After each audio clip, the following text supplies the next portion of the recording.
TV Dinakaran அவர் ஏற்கனவே ஏடிஎம்கேயோட பயங்கர பஞ்சாயத்து நடந்துட்டு இருந்தப்ப ஆண்டிப்பட்டி தொகுதியில தான் போய் எம்ஜிஆர் படத்துக்கெல்லாம் மலர் தூவி மரியாதைலாம் செலுத்திக்கிட்டு இருந்தாப்புல. ஆண்டிப்பட்டியில நான் நிக்க கூடாதா, எம்ஜிஆர் என்ன தொகுதியெல்லாம் பேசிக்கிட்டு இருந்தாரு. ஆண்டிப்பட்டி தான் குருவிக்கிறாருன்னு நம்ம எல்லாமே சொல்லியிருந்தோம். எந்த தொகுதியில நிக்க போறாருன்னு கேட்டப்ப நான் இந்த நிக்கவே போறதில்லை அப்படிங்கிறாரு.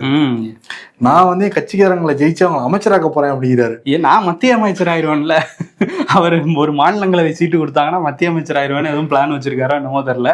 நான் நிக்க போறதில்லை அப்படின்னு பேசிட்டு இருக்காரு. ஓகே, இப்படிதான் மக்கள் நல கூட்டணியில வைகோ கடைசி வரைக்கும் கடைசியில நிக்காம போனாப்புல. எப்படி எஸ்கேப் ஆன மாதிரின்னு எஸ்கேப் ஆயிருக்காரு. இவரும் அந்த ஃபார்முலாவா என்னங்கிறதெல்லாம் நமக்கு தேர்தல் முடிஞ்சாதான் தெரியும்.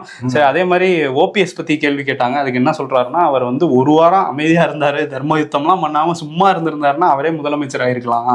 யார் யார் பேச்சையோ கேட்டு தேவையில்லாம இப்ப எங்க இருக்காரு பாருங்க, அவர் வளர்ச்சியில எனக்கும் பங்குண்டுங்கிறதுனால ஒரு நல்ல முடிவு எடுப்பார் அவர் நம்புறேன் அப்படின்னு சொல்லியிருக்காரு. வீழ்ச்சிக்கு யாரோட பங்கு இருக்கா? அது அவர் கூட இன்னொருத்தர் இருக்காருல்ல. இப்ப ஆனா என்னோட நண்பர்கள்ட்ட வந்து கேட்டிருந்தோம், ஓபிஎஸ் இப்படி ஆனதுக்கு யார் காரணம் அப்படின்னு. கரெக்டா போட்டிருந்தாங்கப்பா அந்த பேரை.